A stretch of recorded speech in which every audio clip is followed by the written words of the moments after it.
Para a gente meditar um pouquinho e rezar antes, eu convido vocês, né? Com a Bíblia de Jerusalém na mão, vocês já estão, ou a Bíblia que você está acostumado, abrir o Salmo 136, Salmo 136, versinho número 1.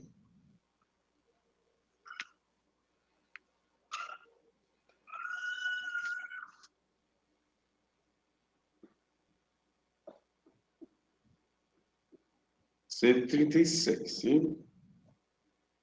Grande ladainha de ação de graças. Encontraram? Então vamos só fazer a leitura silenciosa.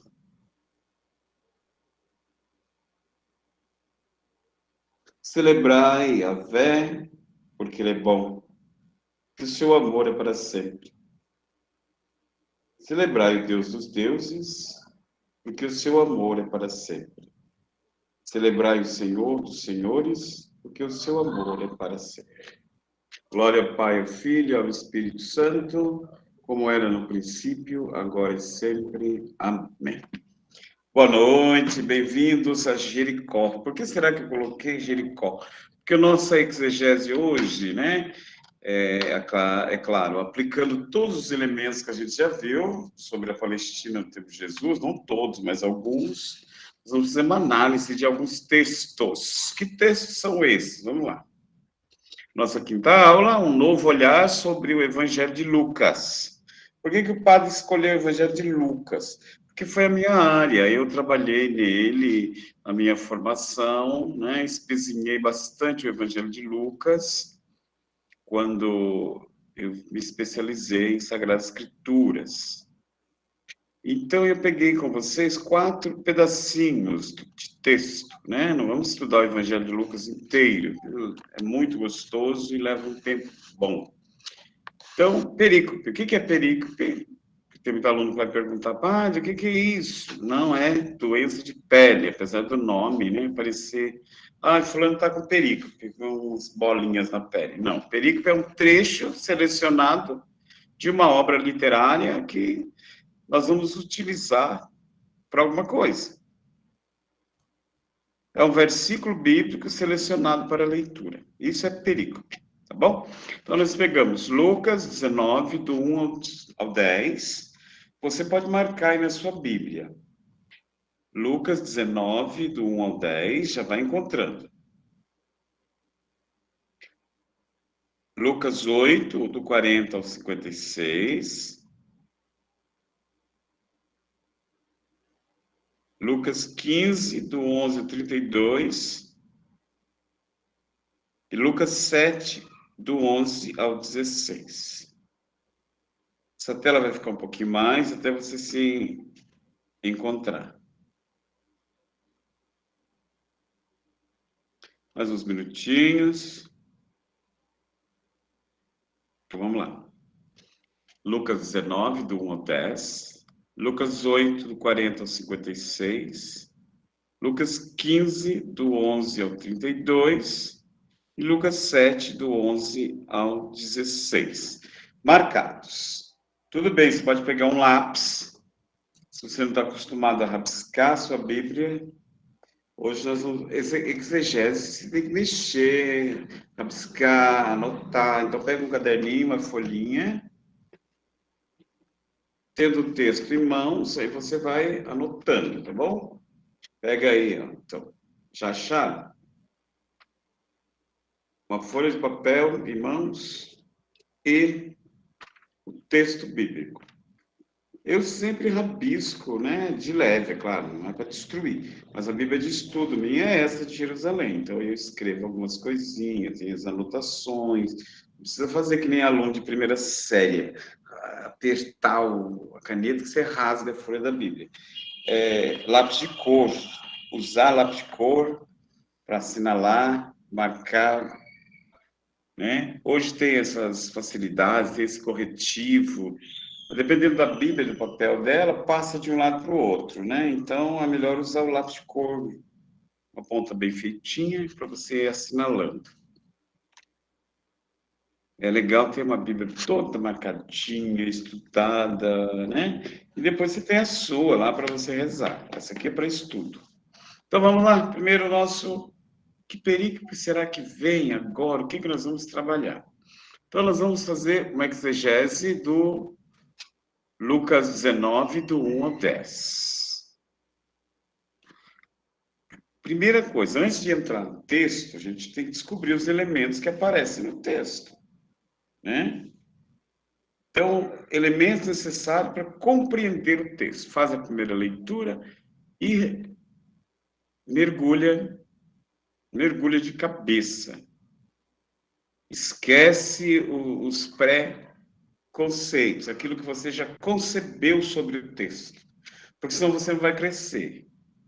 Porque se a gente já entra em determinada leitura bíblica, com aquela formação que a gente tem, que aprendeu, não sabe lá com quem, com o padre fulano de tal, com o papa não sei o quê, quer dizer, vai impedir de você crescer, porque você, até agora, só sabe o que o outro falou.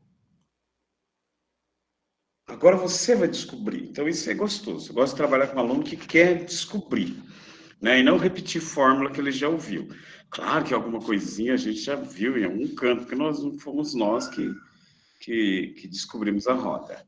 Então, elementos necessários para você compreender o texto. Jericó, uma cidade que fica a 27 quilômetros da capital, Jerusalém. Então, Jericó, Jerusalém. Jericó fica abaixo. O nível do mar ele fica bem baixo. Jerusalém fica lá em cima, na montanha. E é pertinho, mas o caminho, né? Você entra na geografia para descobrir. O caminho de Jerusalém até Jericó é um caminho complicado, cheio de pedras, cavernas, grutas, uma estrada horrível.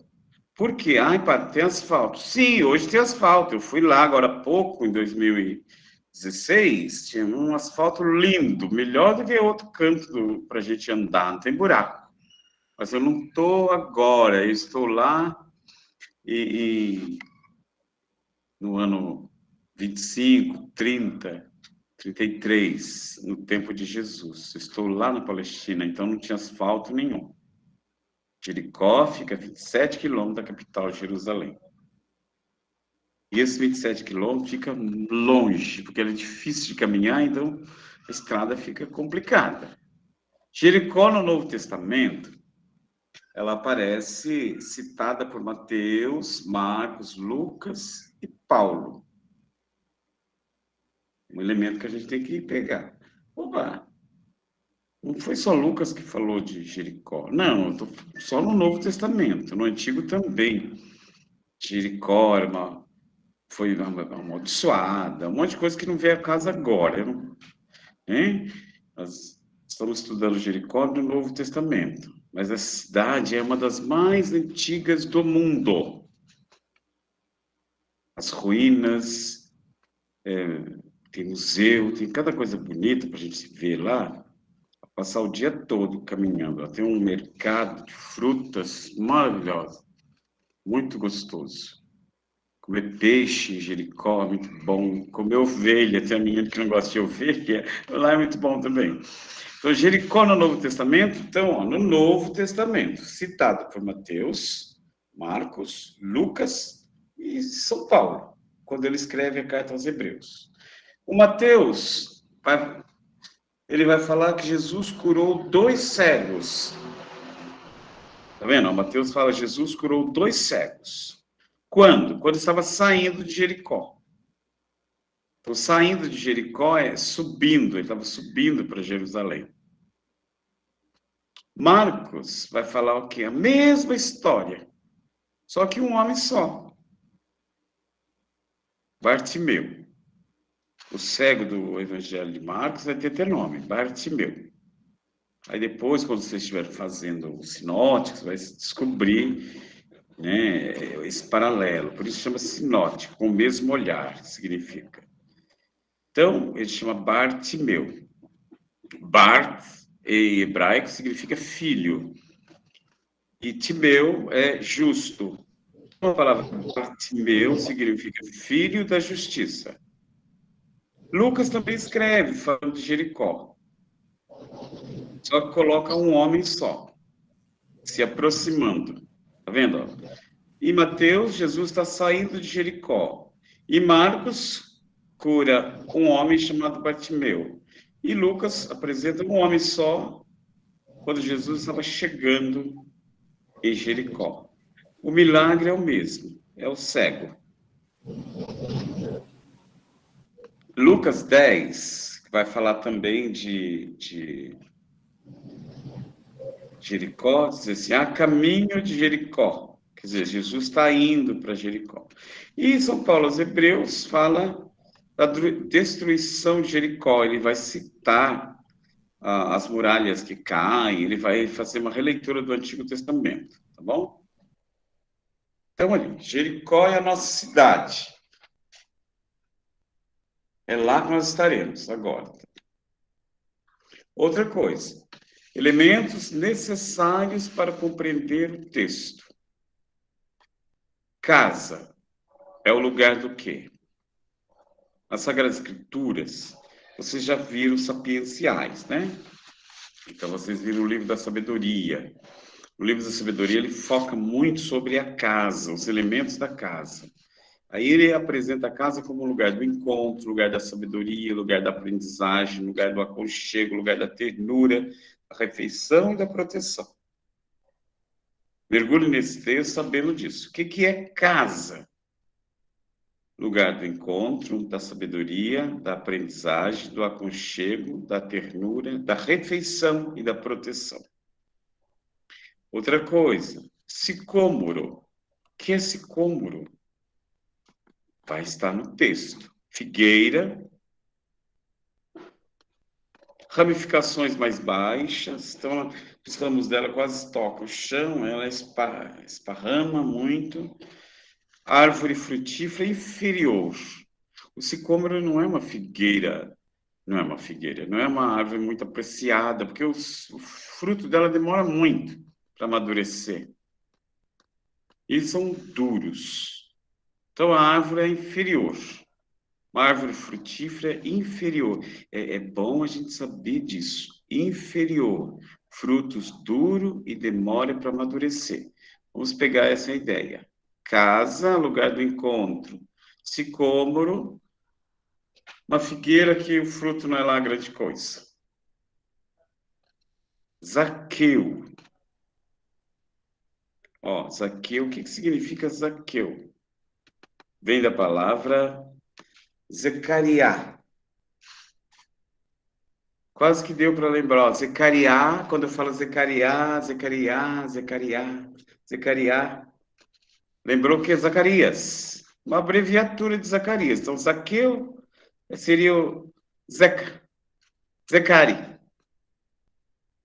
Então, mas Zacaiós, que significa puro, justo. A palavra Zacarias significa Deus se recorda e compadece. Quer dizer, Deus lembrou-se de mim.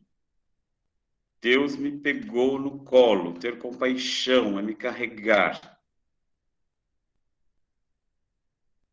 Vamos lá de novo. Casa é o quê? Lugar do encontro. Sicômoro, uma figueira com fruto inferior, não é uma coisa muito boa. Zaqueu, Deus se compadece. Deus se compadece, não. Zaqueu, puro, justo. Significado de Zaqueu, puro, justo. Palavra Zacarias, que significa Deus se recorda e compadece. Mas se Zaqueu é apelido de Zacarias, então o Zaqueu nosso também chama Zacarias. E o que significa Zacarias? Além de ser puro e justo, é Deus olha para ele, Deus recorda, Deus se compadece. Outra palavrinha que é preciso ficar na nossa memória. Publicano. O que é publicano? O que era ser publicano na época da Palestina, no tempo de Jesus? O publicano era o encarregado da arrecadação de impostos. O publicano trabalhava para o governo, para o Império Romano, arrecadando impostos. E aí eu vou descobrir agora quem é Zaqueu. Zaqueu é o chefe dos publicanos da cidade de Jericó. E outra coisa que fala que ele era rico. Então, um cobrador de imposto rico. Aí, assim, cobradores de impostos. Quem eram esse homem ao olhar do povo hebreu? Eram pessoas que difícil convívio. Ninguém gosta de quando chega multa na casa de vocês.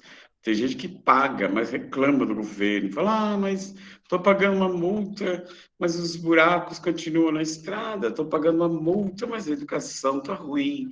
Estou pagando multa, estou pagando IPVA, estou pagando IPTU, estou pagando tudo e ninguém olha. Estou pagando a luz alta, vem o imposto embutido. Então, é uma pessoa excluída e evitada. Por quê? O povo que rouba é impuro. Ladrão é impuro. Voltando de novo. Casa é o lugar do encontro. Sicômoro é uma figueira não boa. Os frutos são ruinzinhos. Mas ela tem os galhos que chegam até quase ao chão. Figueira. Zaqueu, uma abreviatura, um apelido de Zacarias, que significa puro, justo, Deus se compadece, Deus se recorda. Publicano, aquele que arrecada imposto para Roma. Zaqueu era chefe deles. E cobrador de imposto, uma pessoa impura. Por isso era excluída e evitada. Ninguém gostava de andar com pessoas impuras, porque é a lei da impureza. Então agora vamos à história. Havia algo de estranho, né? Olha aí, Zaqueu significa o quê? Justo. Era um coletor de impostos. Veja a estranheza. Deu para ligar agora? Ó. É isso que é fazer exegese. Ó. Você descobriu que Zaqueu era justo e o coletor de imposto era injusto. Então, o que Zaqueu estava fazendo ali? Olha o autor brincando com o nome. Os coletores de impostos eram odiados pelos judeus, que eram os compatriotas de Jesus. Por quê? Os judeus viam nos coletores de impostos grandes traidores. Por quê? Trabalhavam para o Império Romano. Eram vistos como alguém que roubava o seu próprio povo. Olha como é que Zaqueu era visto. Um traidor, alguém que roubava o seu próprio povo.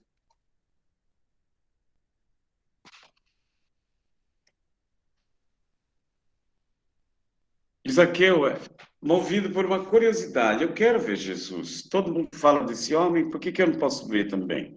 E além do mais, eu sou rico, eu sou cobrador de imposto, eu desejo vê-lo. Então, movido pela curiosidade, é o que fez Zaqueu empoleirar na árvore, né? Subir na árvore. Mas para isso, para ver Jesus, Zaqueu tinha que passar por 3 obstáculos. Quais são eles? A condição física, a multidão, e ele era odiado pelo povo. Então, como que eu vou lá para o meio do povo? Como que eu vou ver Jesus, miudinho do jeito que eu sou? Com essa multidão que fica à minha frente, aglomerando? Então, eu não vou conseguir, não vou ter sucesso. Ó, condição física, multidão, aglomeração, odiado pelo povo.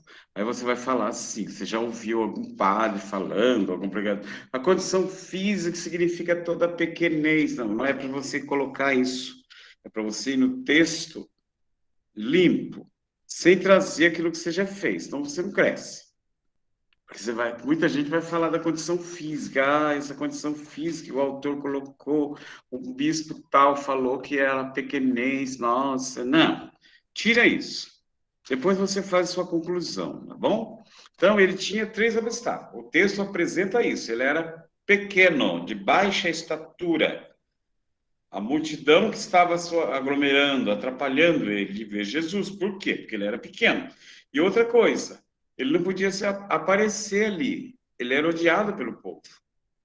porque todo mundo conhecia ele.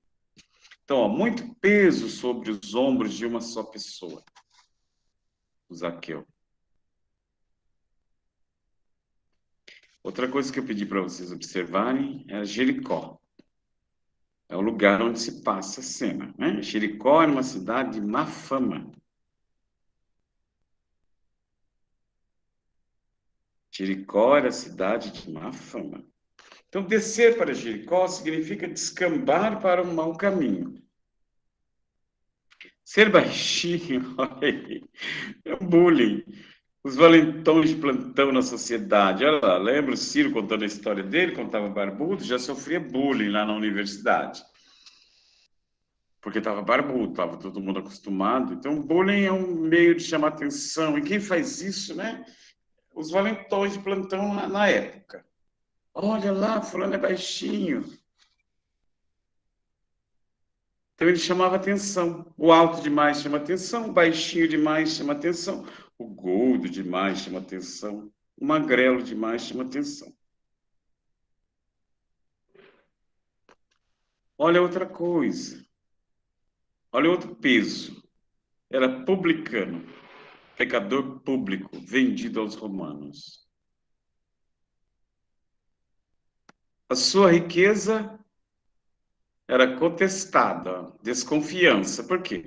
Esse cara não trabalha, como é que é rico? Ele trabalhava pouco e ganhava muito, ó, desproporcional ao trabalho dele. A renda não pode ser dele, ele está pegando de alguém. De quem que ele está pegando? Do povo humilde, da viúva, do órfão, dos meninos que tinham que levar,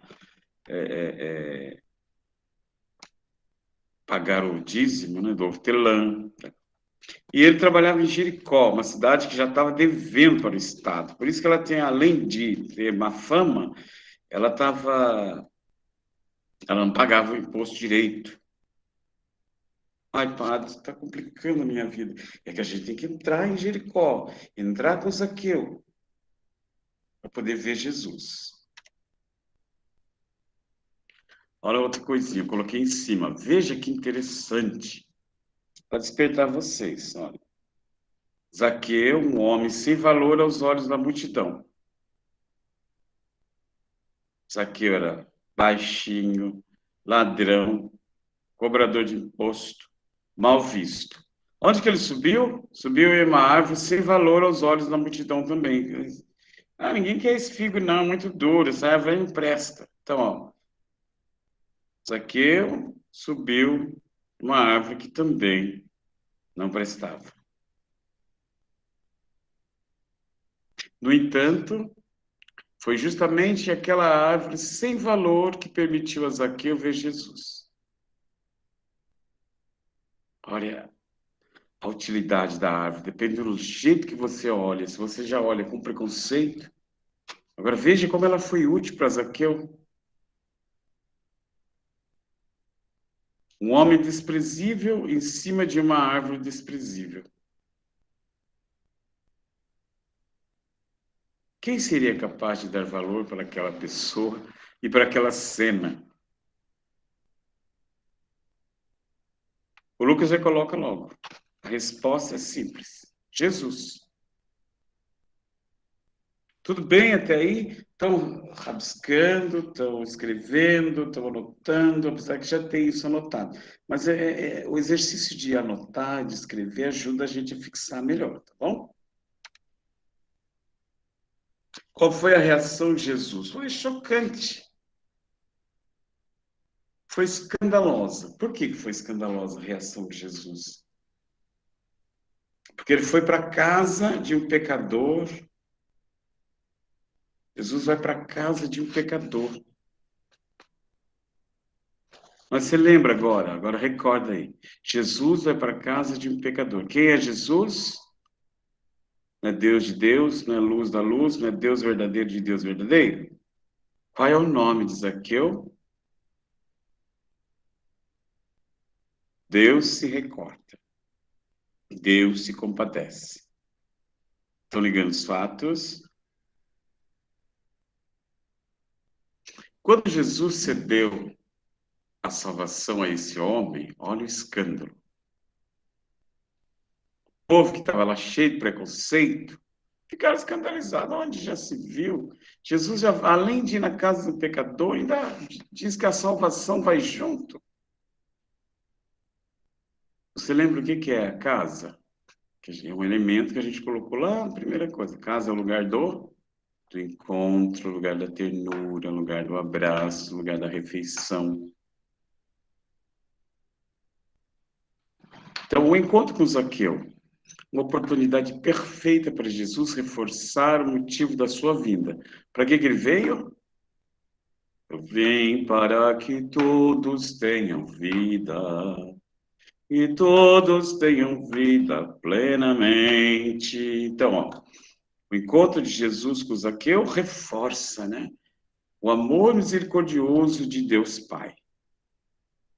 E Jesus vem reforçar isso. Ele não veio para reforçar a arrogância dos religiosos, mas sim salvar perdidos. Tudo bem até aí? Voltando um pouquinho. Ó, casa é lugar do encontro, da sabedoria, da aprendizagem, do aconchego, da ternura, da refeição, da proteção.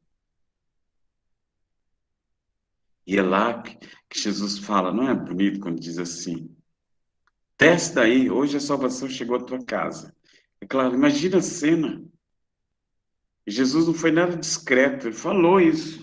Zaqueu estava lá empoleirado, Jesus de baixo para cima falando com Zaqueu, todos que estavam ao redor ouviram. Então, a mensagem de Jesus chega para todos, mas ele direciona o olhar, é para Zaqueu naquele momento. Tudo tem a sua hora. Então, Zaqueu estava lá nas alturas. E, claro, se fosse comigo, eu ia despencá-la de cima.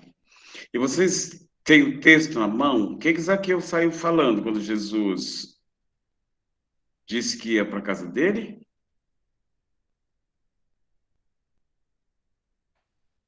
Eu vou devolver tudo que eu aprontei. Eu vou mudar, vou ser uma pessoa diferente. Não quero entrar agora aqui. Eu vou ser uma pessoa diferente. Se tem alguém que eu roubei, eu vou devolver. Tá vendo? A mudança. E às vezes a gente fica só cantando, entra na minha casa, entra na minha vida, mexe com a minha estrutura. E Jesus não consegue mexer na estrutura, porque você não está aberto. E canta, e chora, e volta aquela mesmice de sempre. Por quê? Porque você não abriu sua casa para Jesus entrar.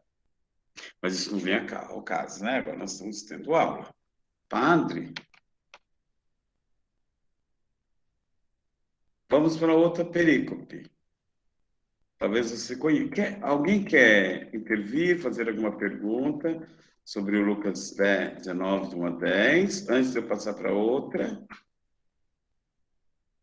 Podemos conversar um pouquinho, só não vou tirar a tela dali. Tudo bem? Ninguém quer falar nada. Gente, será que vocês estão me ouvindo? Então vamos para outra perícope. Ô, padre, eles levantaram a mãozinha. Ah, é que eu não vejo aqui. É, ó, a Boa noite a todos, Alessandra e o Padre. Manuel. Deixa eu sair aqui. Tudo Como é que bem. sai agora? Eu queria saber uma explicação aqui a respeito sobre... Tá ouvindo? Isso, pode falar. Eu estou ouvindo, Tá me pode ouvindo? falar. Eu só não consigo ver você, porque eu estou ouvindo só a tela aqui na minha frente. Tá ruim. Você está me vendo. Senão eu tenho que parar a apresentação, não é isso? Mas eu quero conversar com vocês. Não independe de eu estar vendo a carinha, eu quero ouvir vocês. Pode falar. É o Jário que estava falando? Oi? Não, Manuel, pode falar. Então, boa noite a todos. Boa noite, Manuel. Não, Então, a qual a respeito, você está explicação? falando sobre o... Isso, fala, continua, Manuel.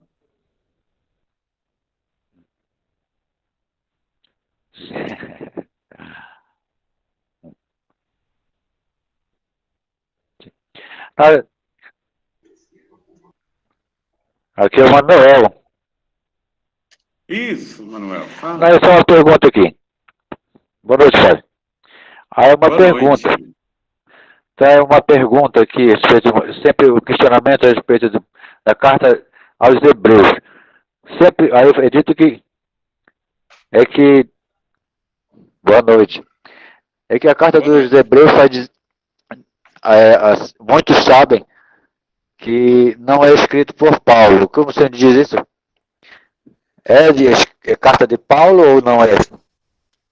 Ah, não, depois você vai ver a Não sei se você não literatura entendeu, paulina. gostaria de saber. Eu entendi.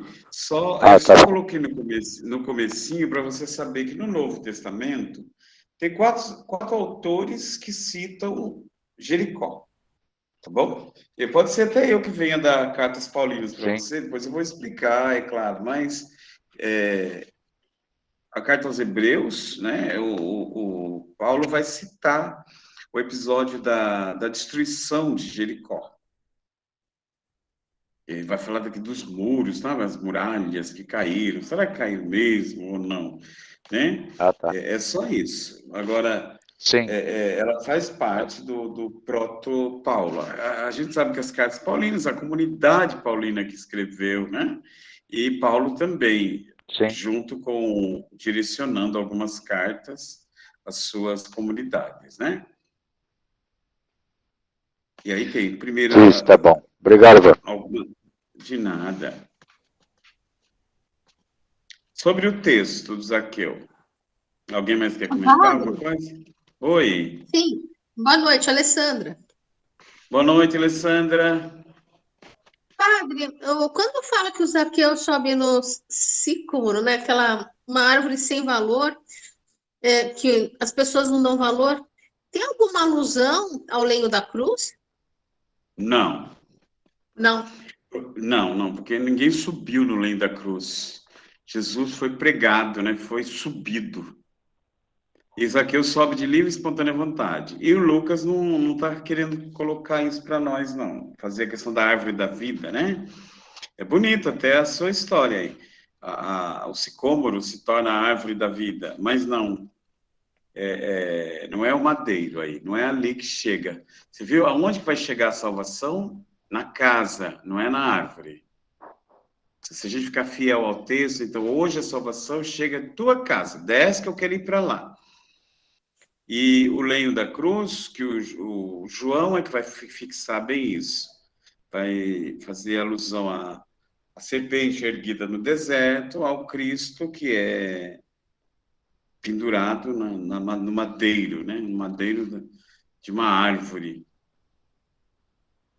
Aí ele faz essa alusão. É de lá que Jesus perdoa, não é? Jesus não está pendurado na cruz e fala, Pai, perdoa-lhes, porque não sabem o que fazem. Então, da cruz Jesus fala. Agora, pro Zaqueu, o que acontece? Qual foi o diálogo?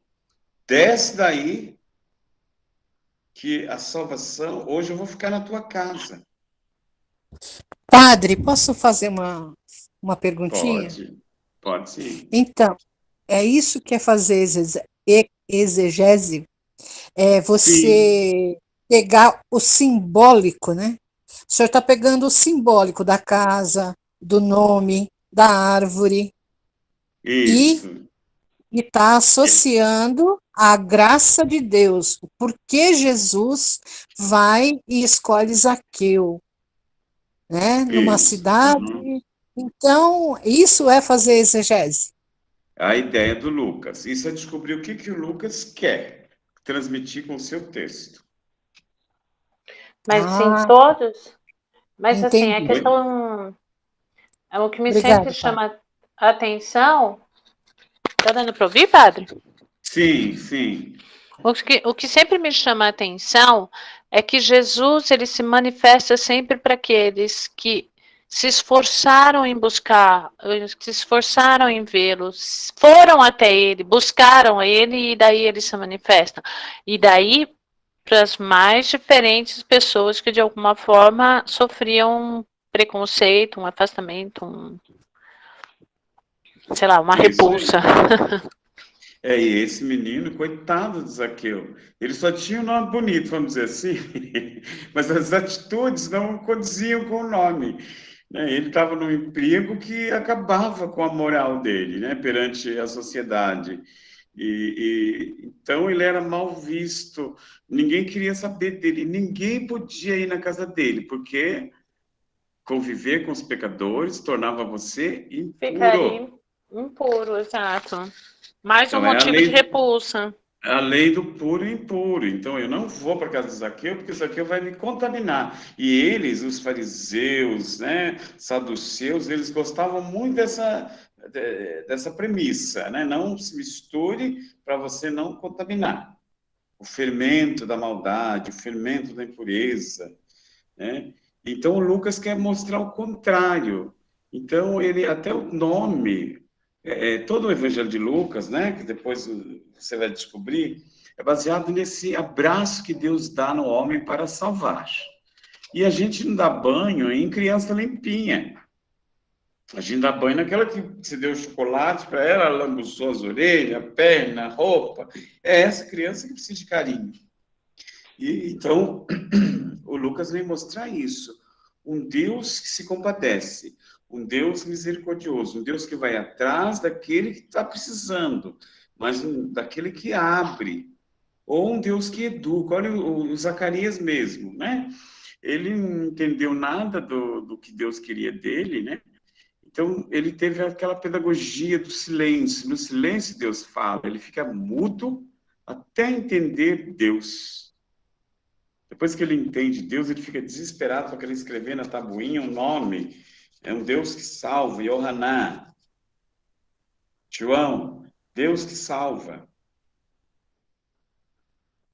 Deus que tem misericórdia, Deus que se compadece. Tudo bem? Agora vamos mergulhar numa outra cena. Essa cena foi bonita. Nós fizemos lá no Rio Pequeno, viu? Você estava lá, Borstolini. Nós fizemos o filho pródigo. Eu tava. Isso. Nós fizemos uma ceia com o filho pródigo. Usamos as comidas que a gente tinha mesmo, os bolinhos, os quibes. Então vamos falar do filho pródigo. Porque agora a mesma coisa, hein? Um olhar, um novo olhar. Então você não venha com o que você já ouviu. Se você já ouviu, já está em você. Então, o que o texto vai acrescentar? Nada. Porque tem gente que quer fazer exegese, ou quer descobrir alguma coisa do texto, mas já vem com as ideias pré-fabricadas. Aí não muda. O texto não vai dizer nada para você, porque você já tem concebido alguma coisa. Porque o Padre Paulo Ricardo falou isso, porque o Papa Francisco falou isso, e aí você não muda. Você vai ficar com aquilo que falaram para você. Entendeu? E você não descobre a novidade. A Bíblia é muito gostosa porque não é um livro fechado em si. Toda vez que você ler, às vezes, o mesmo texto, você descobre uma coisinha ali que vai te ajudar a crescer. Então, a palavra de Deus, ela não tem dono. Ela não tem idade, ela não envelhece. Então, é isso que a gente tem que olhar. Então, o que o texto está falando para mim? Além de fazer exegese, você vai estar fazendo uma leitura orante. Pergunta-se, o que o texto está falando para mim? Então, nós vamos mergulhar num outro universo que o Lucas mostra muito bem. Do Pai misericordioso, que nós apelidamos de o filho pródigo. Não é prodígio, não. Tem gente que fala, filho prodígio. Eu falei, não, para ele não tinha prodigiedade nenhuma. Ele era danado. Pródigo é aquele que fugiu e voltou. Vamos lá. Por que eu estou aqui? Tem um botão errado, só de que eu me desliguei o negócio. Eu coloquei um desenho que eu gosto muito. O filho chorando lá no meio do porco. Não sei se ele está chorando de fome, está chorando de raiva, porque o porco está gordinho. Olha aí o contraste na gravura. O porco está gordinho e ele está magrelo. Tadinho do bichinho, né? Isso é a marca do pecador, né? Você está vazio de Deus. O pecador não possui por si mesmo condições de pagar a dívida de suas transgressões. Então, pecador não consegue pagar, né? Quem está devendo e não tem dinheiro, como é que vai pagar a sua dívida? Vai ter que tomar emprestado de alguém, né? No entanto, ao reconhecer o seu erro, possibilita a chance de arrependimento que o conduzirá ao perdão. Então, quem opera isso é o Espírito Santo agindo, para que o pecador se abra, né? Lembra do ruá do Antigo Testamento, é o sopro que renova a face da terra. Que face da terra é essa? Sou eu que estou na terra. Sou eu que sou fruto da terra. Afinal de contas, eu sou Radamás. Sou Adão. Sou terra. Então, o sopro do Espírito renova em mim alguma coisa. Então, a vontade de mudar. Pronto, já fiz a teologia para entrar no texto. Então, olha, nós vamos entrar numa aldeia, na Palestina do século I, nesse tempo que nós estamos, né? A Palestina no tempo de Jesus. Lembra o sistema de governo das aldeias? Patriarcal. No sistema patriarcal, quem manda? O pai. Quem manda é o pai. Por questões de sobrevivência. Não dá para ficar longe um do outro. Postura gregária, ficar grudadinho. Porque acontece a proteção. Então, as casas são próximas umas da outra, porque é mais fácil de se proteger. E se, por acaso, se as casas são próximas da outra, é fácil a gente saber o que está se passando. Quem está precisando de necessidade, quem não está, porque todo mundo se conhece. Então, em razão da escassez de alimento e da dificuldade de se proteger a propriedade, então ficar junto, um ajudando o outro a se alimentar. O isolamento era garantia de morte prematura. Então, ficar sozinho, a fazenda dele podia ser saqueada, né? Os animais roubados. Então, ninguém morava muito só. Então, na família, lembra como é que era a família? Morava todo mundo, escravo, mulher, marido, filhos, netos, bisnetos, só que não tinha esse nome como a gente usa hoje. Se não tinha filhos, na hora de repartir herança, quem que tinha direito? O escravo mais velho nascido ali naquela fazenda. Então, as pessoas se encontravam intimamente ligadas à terra. Tudo, a vida se gerava em torno da terra, que a terra produzia. Do jeito de cuidar do rebanho, né? Do cultivo dos grãos, tudo era feito em conjunto pelos aldeões, os que cuidavam das aldeias. Era o responsável pela ordem. Quem era o responsável? O patriarca. Para vocês que já estudaram sapienciais, vocês vão ver os juízes. O livro dos juízes mostra muito bem isso. Ou crônicas. Também crônica era um jeito diferente de contar as histórias que aconteciam com o povo, desde Adão até os reis, né? O jeito de contar, é muito gostoso ler crônicas. Então, e lá fala dos aldeões, fala do patriarcalismo, a questão da sobrevivência, muito gostoso. Então, olha aí, nós vamos falar de um patriarca. Figura a quem se devia, portanto, grande respeito. Grande respeito. Então, o pai merecia grande respeito. Por que a gente tem que se lembrar disso? Porque os filhos, será que foram legais com os pais? Vamos ver, né? Vamos chegar ainda lá no contexto. Então, a influência do pai se estendia para além do núcleo familiar. Então, os empregados e as suas famílias. E não sei se vocês estão lembrados que nas pequenas aldeias tinha um conselho, né? No templo tinha o sinédrio, na sinagoga tinha o conselho, nos pequenas vilas também tinham seus conselhos, formados pelos idosos. Nós estamos nessa Palestina, que tem conselho. Quando acontece algum litígio, reúne todo mundo e faz o seu julgamento. Não precisa chegar até o templo. Não esquece que nessa aldeia tinha conselheiros. E adiante desse cenário, então, e para um grupo de camponeses, Jesus narra essa história. Olha aí, Jesus contando a parábola. É Jesus que está falando. Na história do Lucas, era o autor que falava. Ele não colocou na boca de Jesus. Jesus não era o contador da história. Então, não era uma parábola. A parábola é uma história dentro do Evangelho. E vai ilustrar, né? Então, o trechinho, a perícope do Zaqueu é do Lucas. É uma história do Lucas. Agora, o Lucas está colocando na boca de Jesus uma outra história dentro da história. A parábola é uma história dentro da história. Então, Jesus está contando uma história agora. Porque ele quer que essa história sirva de lição para o povo que está ali ao redor dele. Tá bom? Então, primeira coisa agora. Quem é que conta a história? Jesus. A do Zaqueu, quem é que conta a história? O Lucas. Padre, mas o evangelho não é o mesmo? Sim, mas é questão de narrativa, né? E uma jogada do autor, né? O Lucas é muito esperto. Uma jogada dele, tá bom? Para facilitar a mensagem.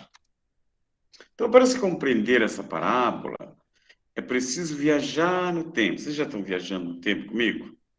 E deixar de lado algumas concepções sociológicas que nós, ocidentais do século XXI, né, costumamos utilizar. Ah, mas podia fazer isso, podia fazer aquilo, mas com a cabeça que nós temos hoje. Na época não dava.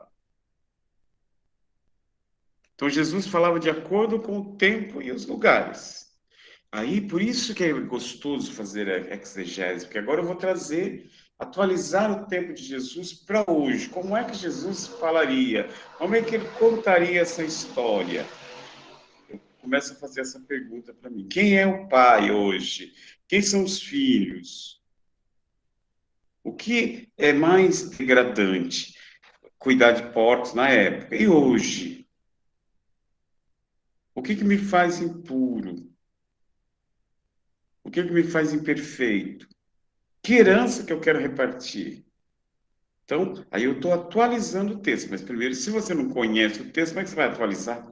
Tem gente que atualiza sem conhecer. Aí tem muitas homilias desastrosas, muitas pregações. Uma vez eu fui num grupo de oração, eu falando mal já do grupo de oração, e a menina estava descendo o pau na ciência e falando do Adão e da Eva, da criação, da maçã, e falaram, esculhambaram com a ciência, que eu falei, meu misericórdia.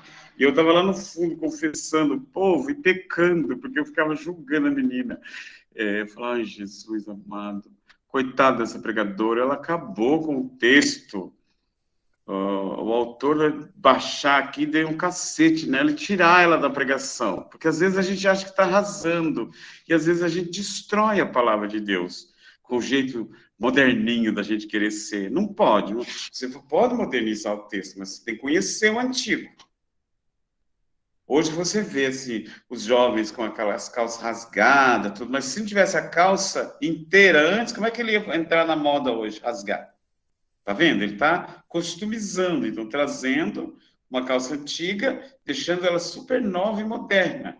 Então é isso que a gente estuda a Bíblia. Você pega um texto antigo, e ele é atual. Então, agora só precisa aplicar os elementos. Agora, se você não conhece o texto antigo, é assim, se a gente não conhece o caminho, como é que a gente anda na estrada? Tem gente que quer andar caindo pelos buracos, falando, pregando, brigando, destruindo as coisas e brincando de realejo, abrindo a Bíblia e falando, Jesus está falando isso para mim. Então, é assim, atualizar, desculpa, eu me empolguei. Jesus falava de acordo com o tempo e os lugares. Então, vamos ver aqui. Um gesto que pode passar desapercebido, né? Despercebido por nós, mas é fundamental no contexto da história da Palestina, é o seguinte. problema causado pela questão da antecipação da herança. Onde é que aparece isso, padre?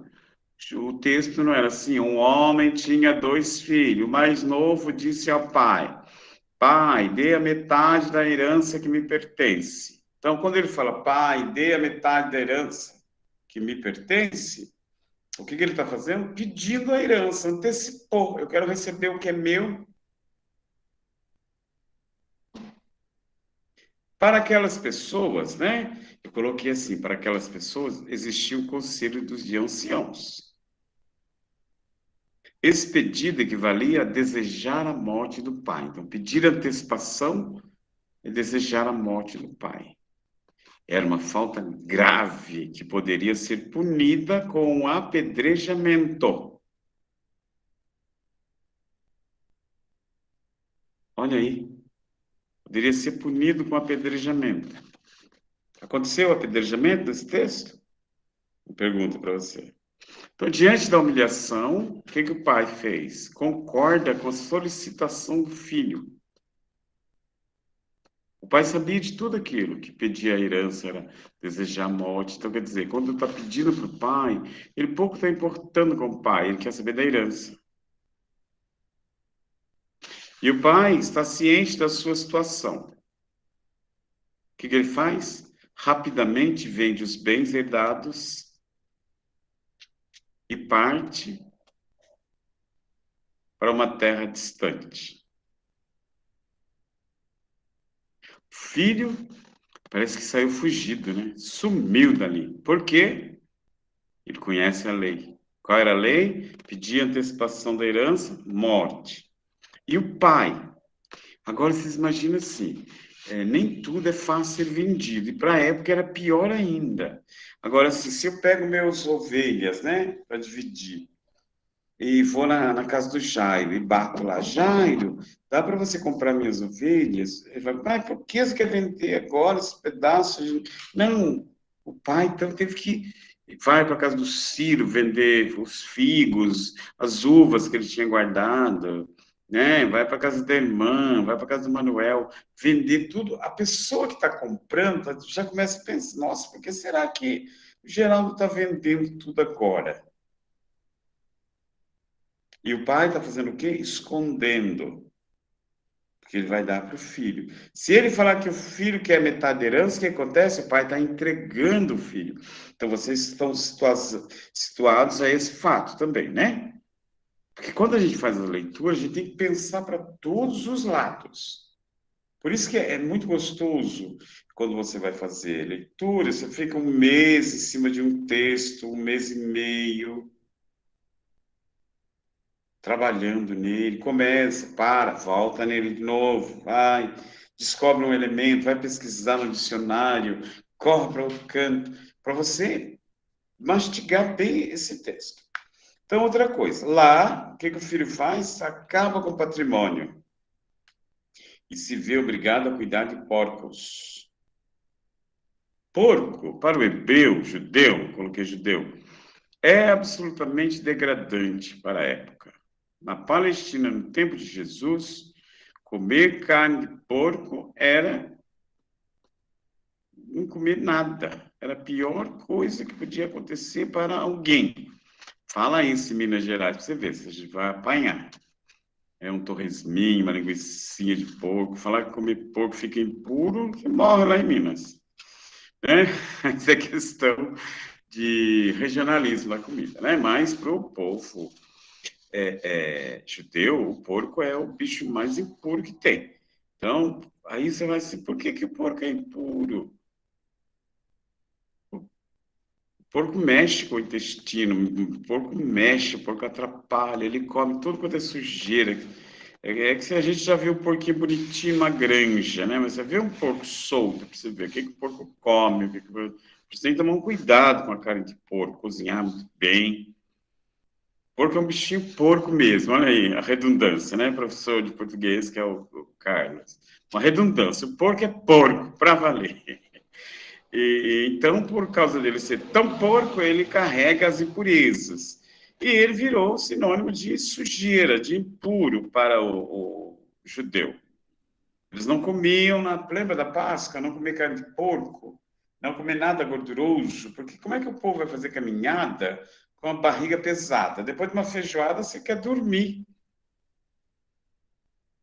É uma carne pesada, humorenta, gordurosa. Não ajuda você a ficar leve e caminhar. Então tem tudo isso, você tem que olhar quando está fazendo o seu estudo bíblico. Então, para o judeu é a pior coisa, era degradante para a época. E o que o filho fez? Foi cuidar do porco. Então, cuidar de algo que não presta é a mesma coisa de cuidar de nada. Olha aí, outra coisa pior ainda. Em razão da fome que se abate na região, o que o filho faz? Começa a comer a comida destinada ao porco. Então, a comida destinada ao porco, ela não tinha nem nome, é uma mistura. Restos. Então, razão da fome, ele come resto. No auge do seu sofrimento, ele cai em si. Cair em si é mexer com a dor. Eu tinha um colega, tadinho dele, muito bonzinho aqui na paróquia, mas o bicho bebia tanto, bebia. Depois eu encontrei ele e ele já começou a mudar o jeito de ser, já não bebia mais, mas ele ficou muito mal, foi internado. E eu ia visitá-lo no hospital, aí ele fazia promessas, porque ele descobriu que a doença dele, metade de tudo que ele tinha era causado pela bebida. Então, a dor, né, a doença, ele falava assim, ai, padre, quando eu sair daqui, eu vou mudar, eu vou mudar meu jeito de ser, eu vou ser, não quero mais essas coisas, não, acabaram comigo. Então, no sofrimento, a pessoa acorda para si.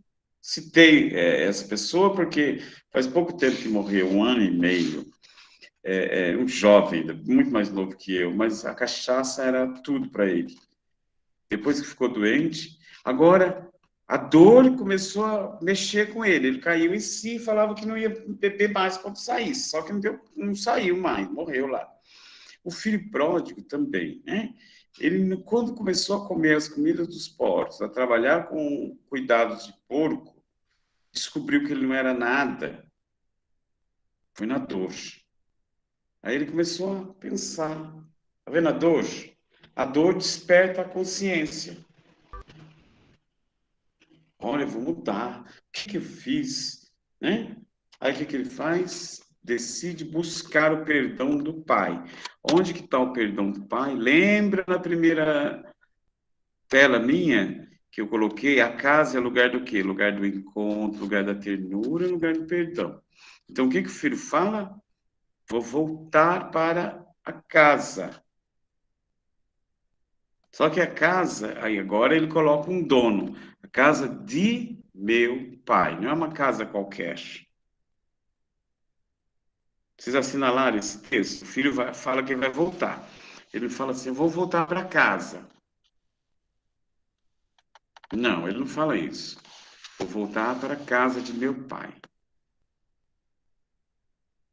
E aí ele mesmo propõe o diálogo. E quando eu chegar lá, eu vou conversar com meu pai. Coisa que ele não havia feito. Ele sabe, pai, dê-me a sua herança e que eu vou embora. Não quero saber de você. Morra. Quero que você morra. Sabe aquele filho ingrato? Quero que você morra. Quero a sua herança. Se a gente for traduzir para hoje, a gente vê assim, aquela família que matou o pai e a mãe, né? Então tem isso hoje. Além de antecipar a herança, ainda comete o assassinato. Mata o pai, mata a mãe por causa de herança. Estão atualizando o filho pródigo hoje. Tem filhos que fazem assim. Então ele decide buscar o perdão do pai. Agora ele está falando em pai. A dor, o sofrimento fez ele valorizar.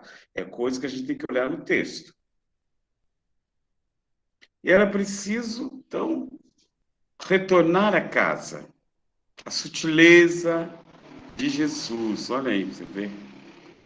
É Jesus contando a história. O Lucas coloca essa sutileza. Jesus contando a história vai impressionar agora. Ó. Quem é o patriarca, não é o mais velho?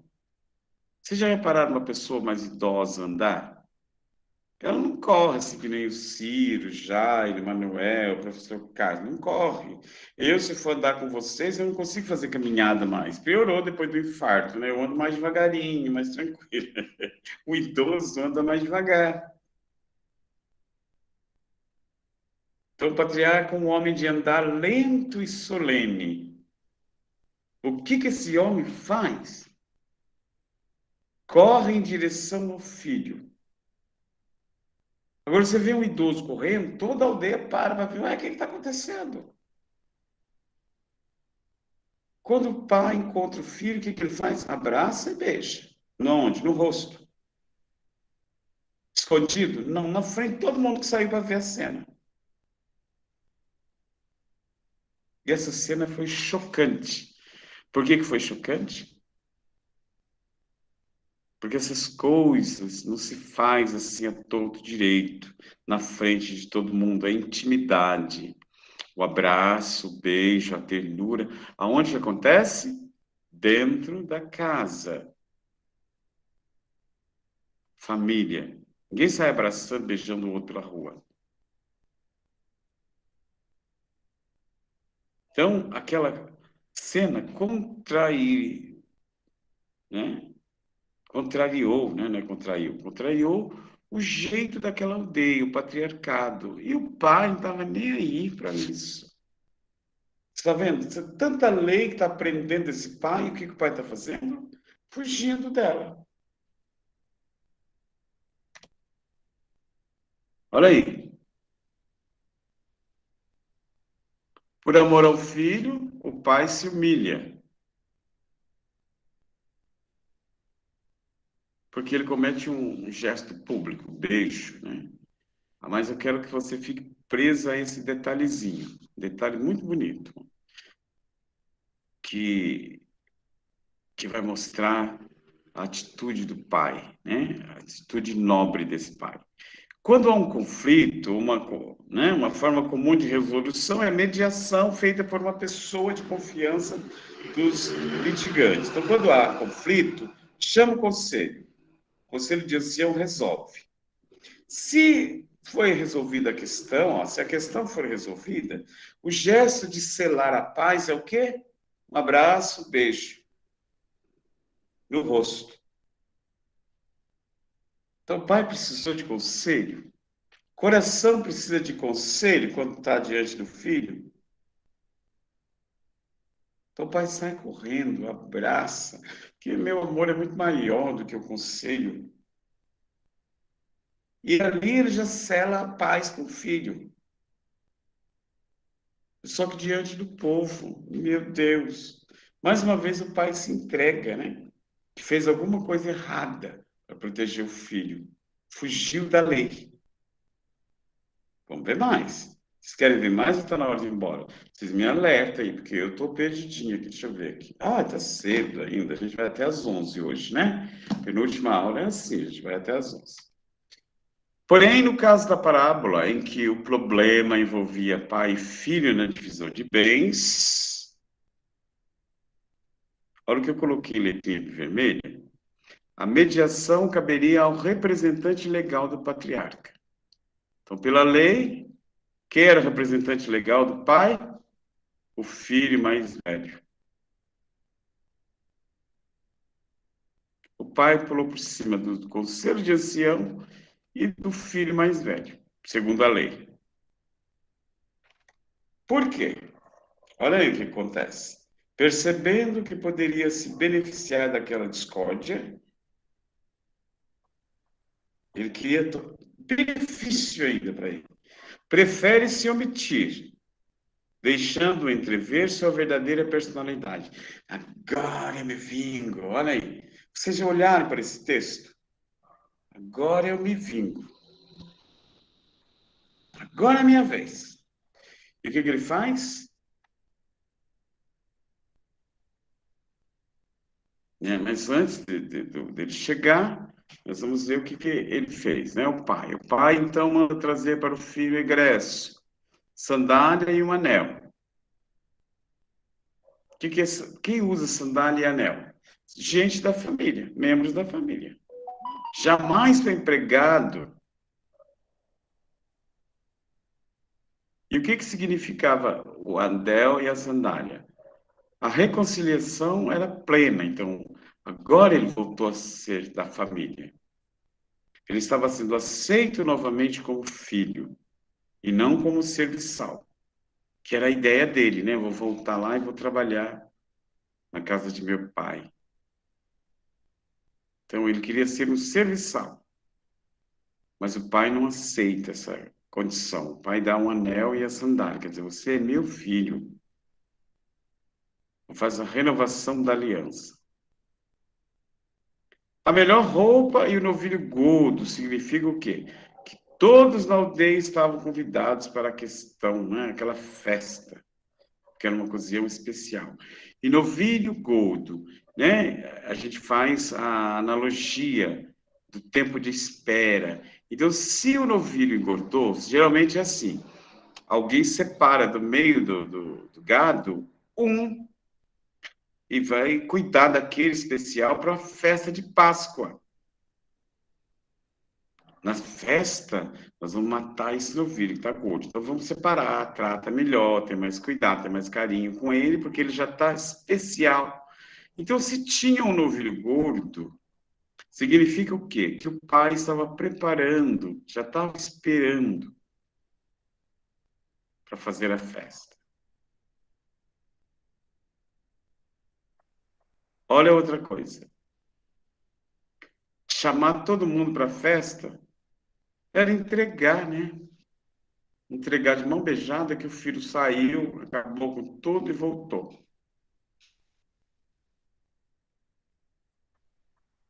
Era tornar público. Nada escondido. Alegria não pode ser escondida. E olha lá. O que o filho fez, né? Ao perceber que a festa estava acontecendo, o que acontece? Você já sabe. O filho mais velho se enche de ira e não vai para a festa. E não quer entrar.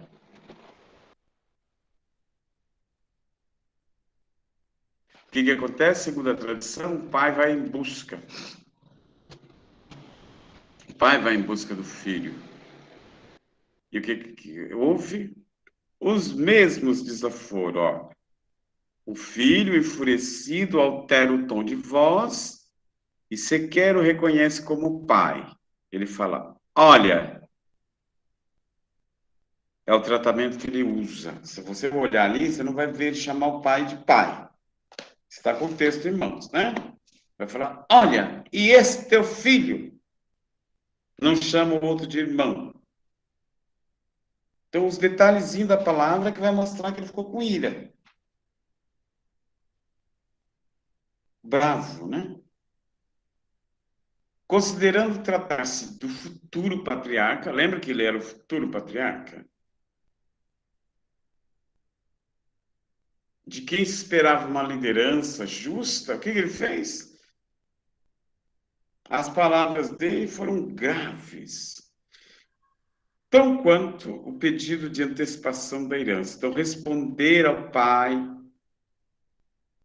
julgar o pai, é pedir a morte também. O que o pai fez? Olha as palavras, vamos aqui, ó. Voltei o texto para mostrar bem a cara do filho, que está com o braço cruzado. Na psicologia, né, com quem entende psicologia, ele está fechado, olha aí, até o desenho, ele está com os braços cruzados. Né? Na psicologia, a pessoa que usa muito esse estilão de ficar é alguém que é de pouca conversa, alguém que não está nem aí para o que está acontecendo. É quase que o egoísmo. Tá vendo? Cruzar os braços e ficar ali. Porque o corpo fala. Então, alguém assim, ele é mais retraído, mais quieto e não quer papo. O filho está no iconografia, está mostrando isso. Eu estou fechado. Por isso, eu despenco. Eu falo que o meu filho é preguiçoso. Por que esse homem é preguiçoso? Porque ele fala, eu trabalho muito. Aonde que ele trabalha? No que era dele. Nas terras que seriam dele. Ele é ingrato porque ele reclama não ter recebido salário. E nem sequer um cabrito. E ele poderia ter esse cabrito a hora que ele bem entendesse. E difamador. Primeira pergunta. Vocês viram no texto, fora da boca desse filho, falar em prostituta?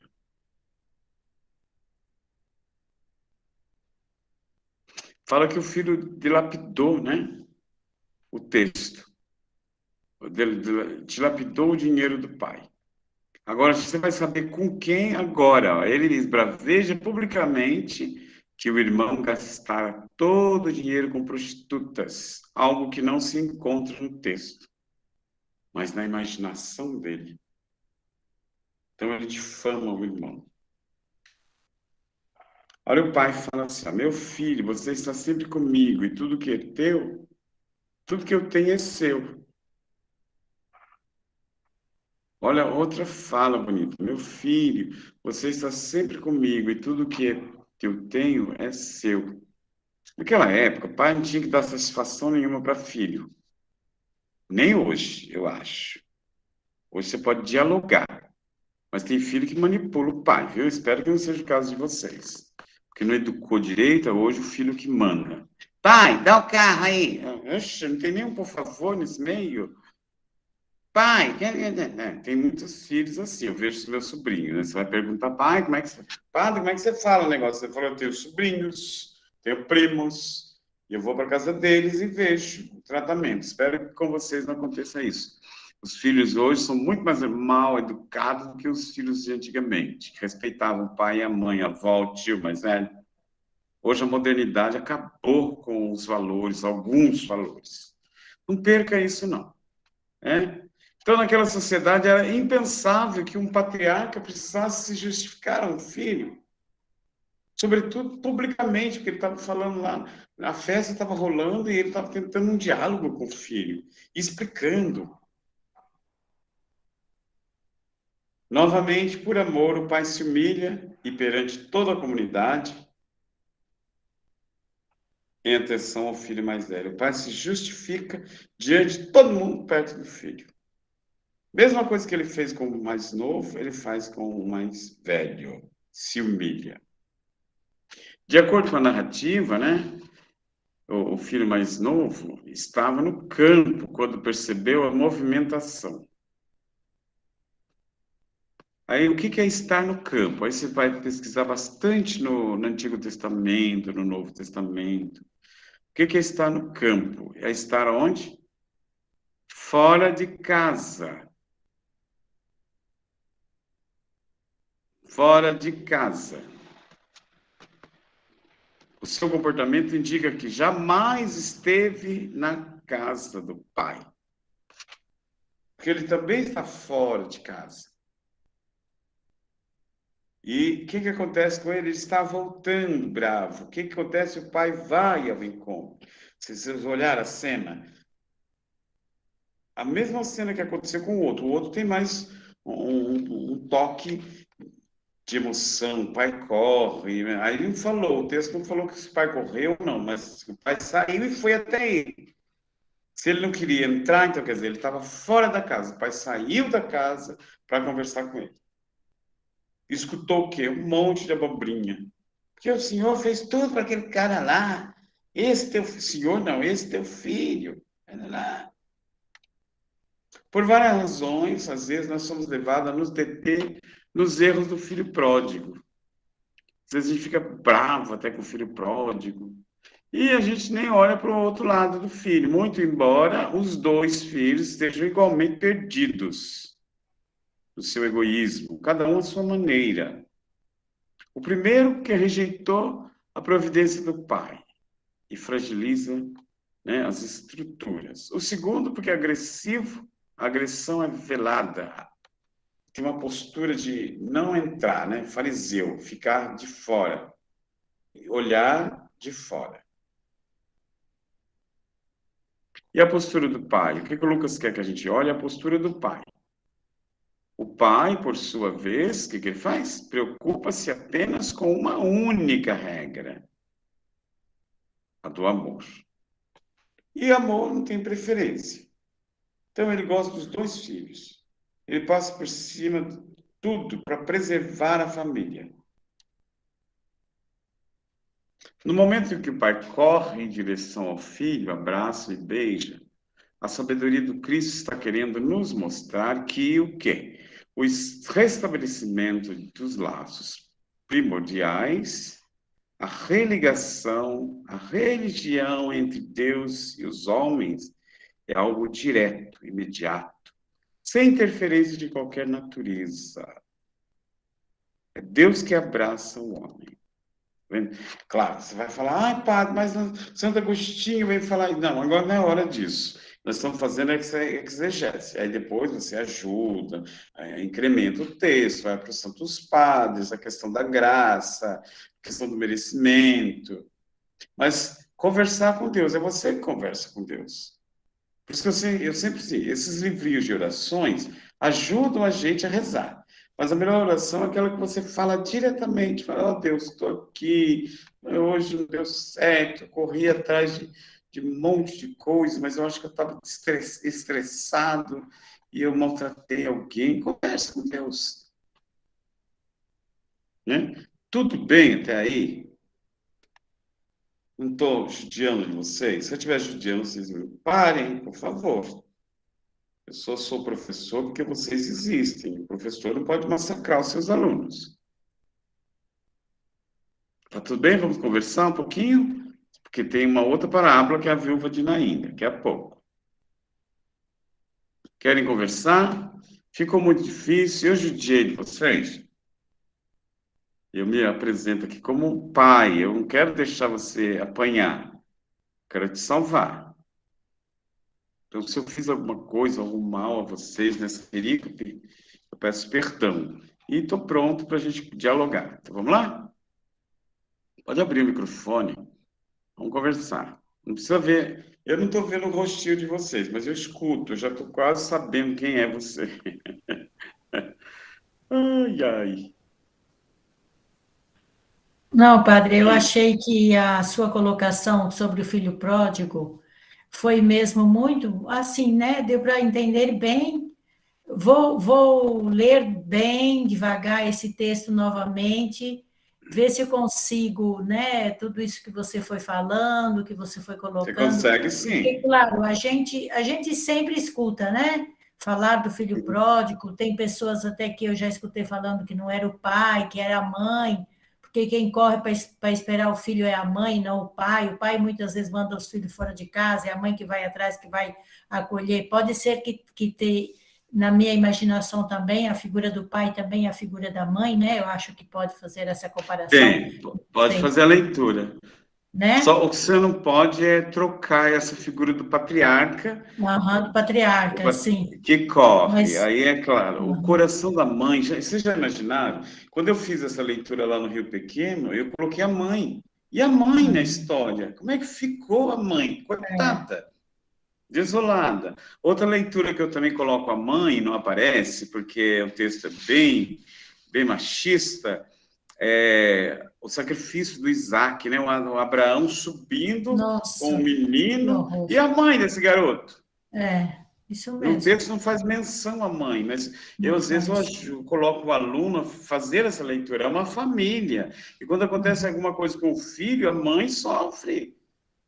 É a família toda que sofre. Eu fico assim, imaginando, assim, quando tem um filho drogado na família, sofre todo mundo que está por perto. Todo mundo mesmo. É verdade, boa colocação. Pode ser até a mãe, se fizer uma leitura feminista do texto, aí você coloca a mãe saindo. Mas não faz essa leitura, não. O texto já vai colocar você, a mãe que sofreu, a mãe abraçou junto com o pai. Coloca assim como família. Né? Tá bom. Não coloca o pai sozinho, coloca o pai e a mãe, que os dois sofreram da mesma maneira. Sofrendo, com os 2 filhos, né? 2 filhos rebeldes. 2 mal educados, eu queria dar nesses 2. Pegar um chinelo, eu não ia ser nada pai, né? Não precisa bater. Mas eu queria descer o chinelo nesse filho mais novo, mais velho. Alguém mais para conversar? O Jairo controla a gente, viu, Jairo? Não esquece. Tô de olho aqui, pai. Tô de olho. Isso. Eu fico com medo, porque eu gosto de falar, e às vezes eu falo demais, sabe? Pai Geraldo, Estoura. Oi. eu sinto, assim, a minha sensação é de que a pessoa mais difícil dessa parábola é o irmão, que é o filho que fica com o pai. A minha sensação. Porque, assim, o pai sentiu aquela rejeição do filho, aquela questão de ter que repartir herança, tal, não sei o quê. Ele entendeu essa questão. E aí o outro filho vai embora, curte lá, gasta todo o dinheiro, né, e volta. Relativamente, os dois ali, eles sofreram um impacto maior, pensando assim. E já esse outro filho, esse terceiro filho, pelo que eu percebo, o trabalho dele de ter que compreender a volta do irmão, que errou, que fez todo o negócio, e entender a posição do pai, que é de acolher o filho de volta, né? Eu sinto que esse é o trabalho mais difícil mentalmente, é o trabalho mais louco para se pensar, putz, meu pai, que bom que ele acolheu meu irmão de volta, meu irmão que errou, que não sei o quê. Eu acho que se a gente, nessa percepção, eu acho que se todos nós tivéssemos nessa posição e conseguisse ter essa compreensão, eu acho que a gente estaria muito melhor, o mundo estaria muito melhor, né? Mas é difícil, a gente fica na posição. Analisa ele friamente, né? Esquece dele que você está gostando desse filho mais velho. Escolhendo com ele. Seja advogado do diabo e veja ele. Na posição dele. Ele não viu o pai feliz. Você acha que ele viu a felicidade do pai? Não. Ele não viu o irmão que chegou, ele só está vendo ele. Olha como advogado do diabo, vou ajudar você a querer bater nesse filho mais velho. Ele está vendo assim, o filho já não levou uma parte da herança, e agora o que ficou não era dele? Se o filho volta, o pai deu o anel novo, não foi? E deu a sandália, significa que quando o velhinho morrer, coitado, a herança vai ser dividida de novo. Olha o egoísmo desse filho. Vocês olharam para esse lado? Então, eu não quero esse irmão. Ele já levou a metade do que era meu. Eu não Agora vai levar outra. Agora vai levar outra metade. Eu falo que se eu encontrasse esse cara, eu ia bater nele também. Você se coloca do lado do filho mais novo, né? Que vexame, voltar, distrair, né? Quando a gente sai de um lugar, vai para um canto, a gente quer voltar por cima da carne seca da cidade, né? Olha, o que esse filho fez um regaço, todo acabado, destruído, nem conseguiu falar para o pai o discurso que ele tinha ensaiado. Então, olha a tristeza que é. A gente tem que começar a analisar assim, friamente. Estou gostando de vocês. É assim, olhe para o texto. Você quase se encantou com o filho mais velho, mas não se encante muito com ele, não. Porque o tamanho da ignorância dele foi a mesma do outro, né? Entendi. Vamos falar mais. O padre, Oi. eu posso fazer uma pergunta? Pode, está dentro do texto, né?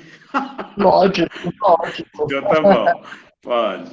É o seguinte, o pai era obrigado a vender os seus bens para dar uma parte para o filho, porque a herança ela é só herdada após a morte, né?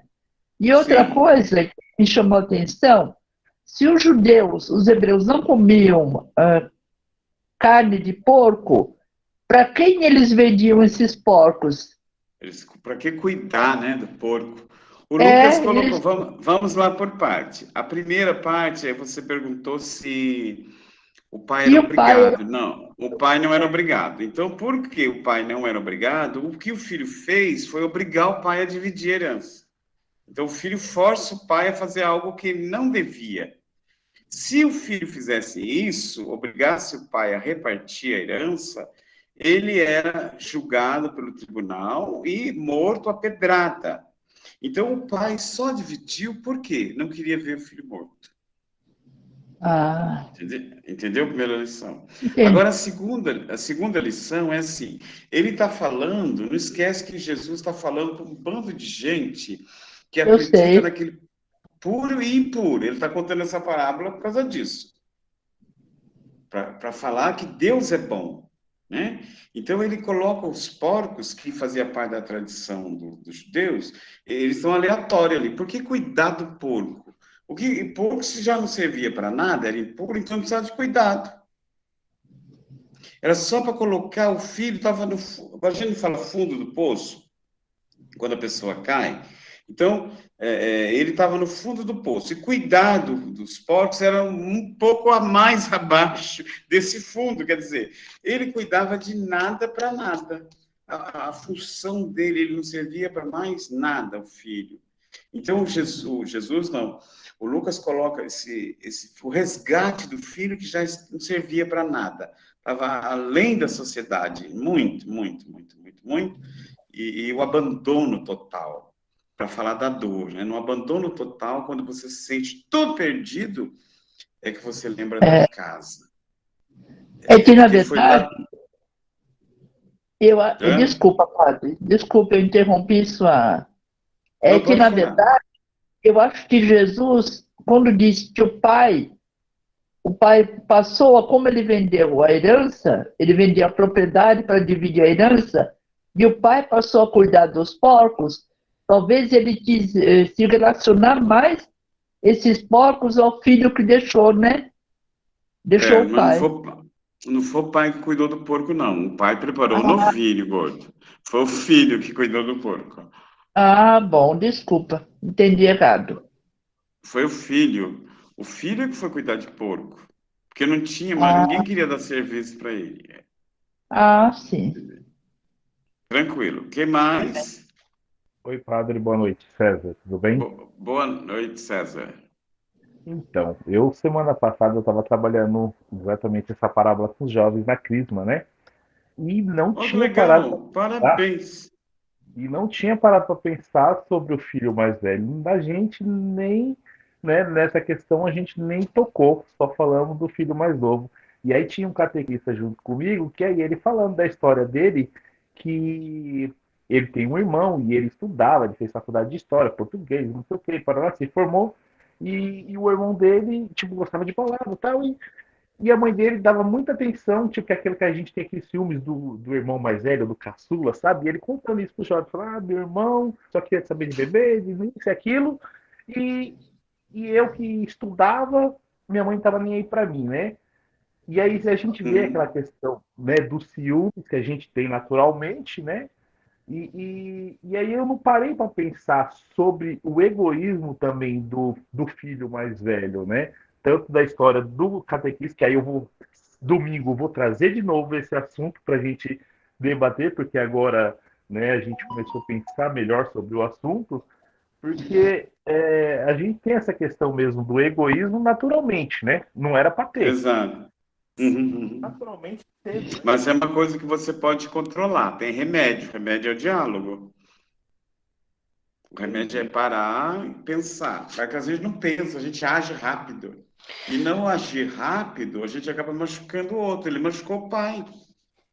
E por quê? Por que ele machucou o pai? Porque ele não olhou, ele não viu a alegria do pai em receber o filho. Ele já partiu para a ignorância dele, né? Começou a julgar o próprio pai. Eu acho que o filho mais velho, ele representa a lógica, entre aspas, do nosso mundo, né? Olha, esse cara foi sacana e agora ainda tá fazendo festa aqui. Que é isso? Não tem nada a ver. Entre aspas. Isso que ele tá gastando é meu, porque eu fiquei, não é isso? Ele fala. E ele era tão muquirana que ele não comia o boi, né, que estava lá, que era dele, ele não gastava, tá vendo? Que aquele era acumulador. Vamos juntar Não, dinheiro, e ele, pra quê? ele jamais iria celebrar a volta do irmão, porque ele está se sentindo desvalorizado, é a lógica do mundo humano, vamos dizer, não do mundo de Deus, né? Exatamente. Que bom que vocês estão indo Tudo bem? Continuamos com mais uma perícope. A gente conversa mais e deixa para semana que vem. Semana que vem já é a última aula, né, credo? Eu não gosto disso porque acaba logo. Eu queria ficar 1 ano e meio com vocês estudando. É o tempo que a gente quase consegue aprender. A gente reduziu muito. E eu tenho mais perícope, eu tenho mais ainda, que, deixa eu ver, a viúva de Naim, e depois da viúva de Naim eu tenho mais uma, Jairo. Olha aí, eu tenho a hemorroíça e o filho de Jairo. A gente continua semana que vem, mas aí a gente vai abrir a salinha e eu deixo o Jairo. Semana que vem eu quero ainda trabalhar com vocês. Deixa eu fechar aqui para a gente abrir a sala, para não começar outra. Para falar um pouco sobre esse Pai misericordioso, para mim ele me chama muita atenção porque ele me ensina também a perdoar, a ter esse coração de compaixão, né? Mesmo que o filho saiu, desperdiçou os bens, mas depois voltou, ele acolheu com tanto amor que ele já não lembrava mais daquele passado triste que ele teve, se calhar durante 1 ano ou mais. Então, o amor não tem barreira, né, irmã? É verdade. O amor não tem barreira, ele olha além das coisas. Então, ele não olhou o que o filho fez. Se fosse conosco, ele fala assim, não, você já acabou com tudo que era meu, agora vem querendo gastar o resto. Olha aí, usando a lógica de hoje, né? Você já acabou com tudo que eu tinha, ainda está voltando. Não, mas o pai olha além das coisas.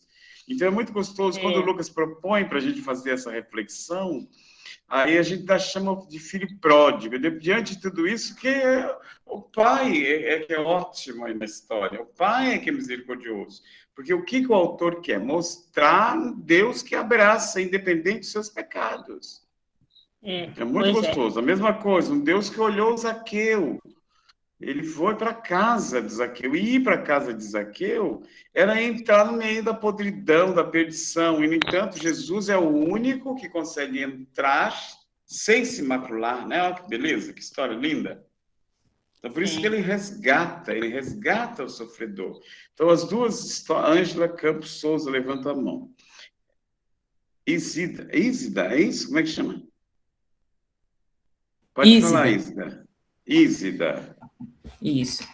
Então, em relação ao filho pródigo, eu, assim, demorei bastante tempo para ver essa parábola dessa forma, né? Compreendendo a aceitação do pai, né? O retorno do filho e o segundo filho entendendo o quanto que ele foi egoísta.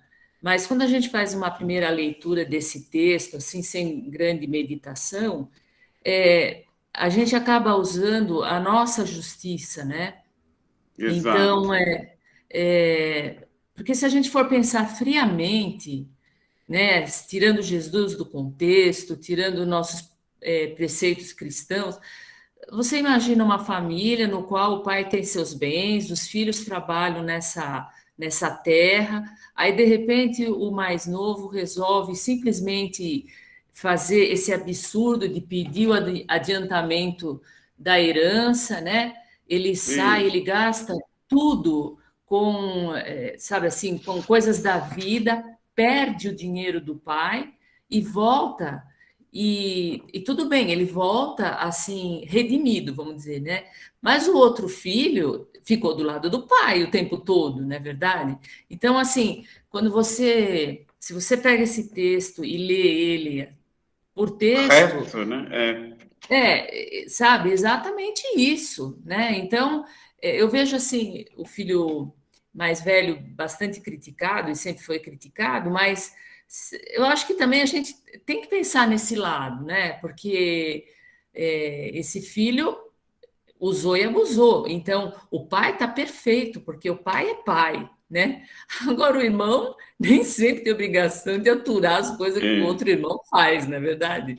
Agora, quando então, eu olho, assim, eu já me ponho do lado do filho mais velho, já quero dar uns tapas na orelha do mais novo. né? Porque pensa A bem, gente já né? quer fazer isso. Ele ficou lá trabalhando, né? ele sabe que o que é do pai é dele e tudo mais, mas ele é irmão, ele não é pai do menino, né? Então é bem diferente essa relação. O pai está perfeito, o pai quem é pai e mãe sabe que é isso mesmo, é amor incondicional. Os únicos que estarão sempre do lado dos filhos são os pais, né? Mas o irmão, né? Nem sempre. Isso. Então é bonito a gente olhar isso, que o que o Lucas quer? Que você olhe a atitude do pai, é um Deus. Ele quer apresentar a atitude de Deus Pai. Exatamente. E aí, se a gente conseguir olhar o pai, sentir as qualidades desse pai, essa era a mensagem do Lucas.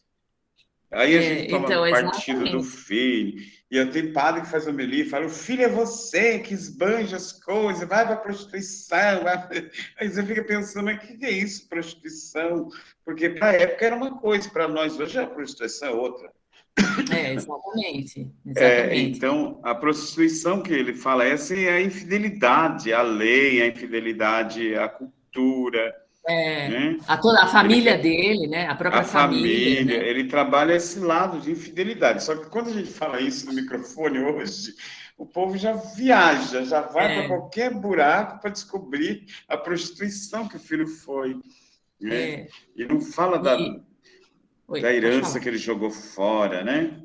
É verdade. E outra coisa que eu queria falar é da parábola do Zaqueu, que você pegou um ponto que eu nunca tinha pensado, e é muito interessante como a gente pode utilizar o texto de duas formas completamente diferentes, e é por isso que as pessoas acabam usando a religião de formas diferentes, né? Então, para manipular, né?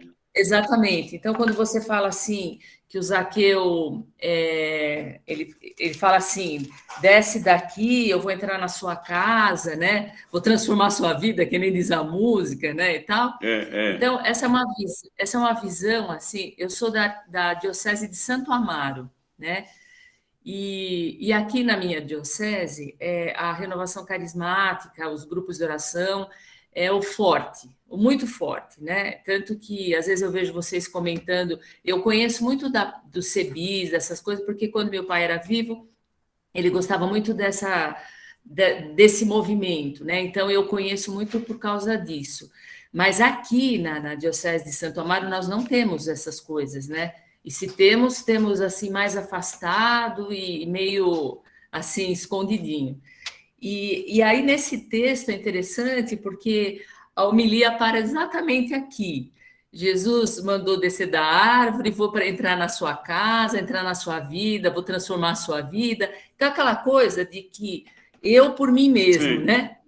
Eu só vejo o meu umbigo.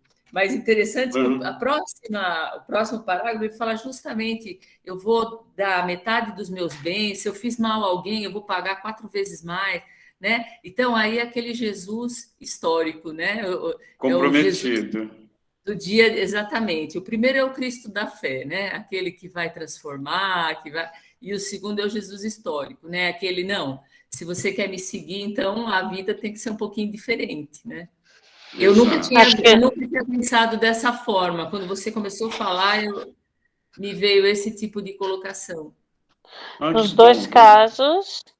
Nos dois casos, é uma interpretação individualista versus uma interpretação de grupo, diferente realmente, né? Porque faz no diferença. Fundo, exatamente, porque no fundo, quando você, vamos supor, você frequenta muito grupos de renovação carismática, não que não tenha o seu valor, cada coisa tem o seu valor, mas as pessoas que ficam única e exclusivamente, porque eu já vi muita gente sendo salva, entre aspas, né, retornando à vida em função desses grupos, dessa renovação carismática, né? Mas, assim, se você fica só nisso, então o que acontece? Você fica nessa coisa individualista mesmo, né? Esquecendo eu e o meu Deus glorioso, né? Esquecendo daquele que está ali passando fome, que tem todas as suas necessidades, e que Jesus lutou muito por esses também, né? Isso aí, é não sair do chão da realidade, porque às vezes a gente sai do chão da realidade, e tem gente que toda semana está indo, um dia vai no grupo, um dia vai no outro, e não para em casa. que a casa além é um lugar da meditação. E quando eu chego na minha casa, eu vejo o inferno que eu tenho, o marido que chega bêbado, os filhos que me obedecem. Então, eu não consigo consertar o que está ao meu lado. Aí eu vou buscar refrigério em outros cantos, no curso bíblico, na igreja, nas missas, na comunhão diária, porque eu não quero botar o pé no chão. Tem muito cristão que faz isso. Então, vive com uma fé ilusória. Sai de casa. Aí pergunta, como é que é a tua casa? Ai, nem quero comentar. Mas na igreja é uma pessoa dócil, bonita, gostosa, abraça tudo, mas não gosta de falar da casa. É nessa pessoa que a gente tem que trabalhar, a gente tem que conversar para ver o que está acontecendo, o que ela está fazendo. Será que ela está levando essa transformação para dentro da casa dela? Não se aceita, né? Família de margarina, aquela que é bonitinha, na televisão, mas a minha não. Então, não gosta da família, então se enfia, às vezes, dentro da igreja, para fazer qualquer negócio para não ficar em casa. Tem gente assim, né? Não quer a realidade. Então, já Zaqueu desce da árvore, vai comer na casa dele, acabou. Ele não se reparte bem, não tem contrição. Quer dizer, não olha para dentro dele. E não consegue ver também que na casa do outro não tem almoço, né? Também tem isso. Exatamente. Tem isso. O que mais que a gente pode conversar? César Vitorino. Ó, César Vitorino. César Vitorino, então, o que? É uma igreja aí, César? Você está onde? Em Roma ou Aparecida do Norte? É Aparecida. É uma foto de Aparecida, né, César? É que todo ano eu vou para Aparecida de bicicleta em dia de Nossa Senhora, entendeu? E aí, sempre, todo ano que eu vou, eu renovo a foto lá na frente de Aparecida lá. Ah, que legal. Esse ano foi legal, não tinha ninguém lá, ó, só foto. Tão pouquinho assim. Eu fui lá, fiquei na fila. Eu nunca fiquei em fila para entrar na igreja, fiquei numa fila que demorou, viu? Ô, misericórdia. O que mais quer falar? Cadê o Ciro? Estou com saudade do Ciro. O Ciro não falou nada até agora. Ângela Oliveira levantou a mão. Ângela, fala, Ângela. Padre, isso era antes, eu já falei. Ah, tá bom. É que não saiu a sua mãozinha, continua em pé, falei, já está doendo agora, a mão da tem que irmã. tirar, acho, não sei. Ah, tá. Já está resolvido. Cadê o Ciro? O Carlos foi embora, eu vi ele saindo da reunião e não falei do livro, mas vale para vocês também. É um livro do Euclides Martins Balancin, A História do Povo de Israel, onde ajuda a gente a fazer exegese. É um livro bem antigo, eu estudei nele, né, e recomendo. Sabe quando você ajuda? É um remédio que vale a pena para quem quer estudar a Palestina no tempo de Jesus. Que esse livro mostra tudo, a história do povo de Deus. Desde Radamas, Euclides Balancin, Euclides Martins Balancin. Ó, o senhor poderia... Eu estou colocando aqui na tela, ó, para vocês. Faz um printzinho, ó. Saiu? Olha agora o nome do livro. Tá vendo lá na minha telinha? Tá de ponta cabeça. Ah, não, tá certo. História do Povo de Deus. Euclides Martins Balancin, ó. Veja essa fotinha, é da Paulo, viu? Tá baratinho. Porque já tem outras coleções, mas isso aqui é tão cheio de mapa, cheio de... Olha, muito bom. Falando de livros, a Paulus acho que também está entrando numa Black Friday de promoção de preços, viu? Isso. Alguém mais? Olha, o Ciro voltou, graças a Deus. Estou vendo ali a bolotinha, a carinha dele. Cadê a esposa, Ciro? Isso, oi, tudo bem? Boa noite. O Ciro está numa outra reunião, então ele ficou aqui até agora há pouco, mas ele está atendendo uma outra pessoa numa outra reunião. Ah, tá bom. Então, quem mais quer falar? Quem mais? O menino lá do Goiás. Ah, Goiás não, da onde? Da Amazônia. Manuel, cadê você?